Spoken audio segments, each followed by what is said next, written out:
so hey everyone good morning welcome to my another mini blog ए ब्लॉगटी 7-8 दिन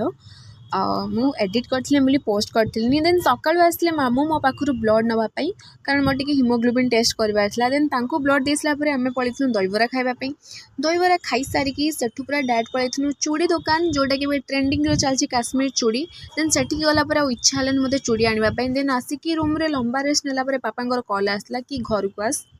तो तांको कथा को मानी मु फटाफट रेडी थी हाँ जोटा सकाल मु ब्लड देथि देन तार रिपोर्ट पॉजिटिव आसी हिमोग्लोबिन मोर ठीक ठाक थिला रेडी है कि मु पळिथली घर को माने मो घर बालेश्वर देन तापरे बस रे गोटे कोनी पिला सहित देखाला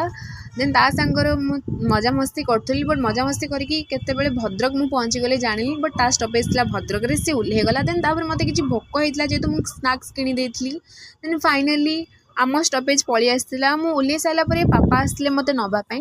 जेहेतु मुझे खाइबार टिके मेंटेन करछि माने डाइट करछि जेहेतु तो मु हेल्दी जिंस खाउछि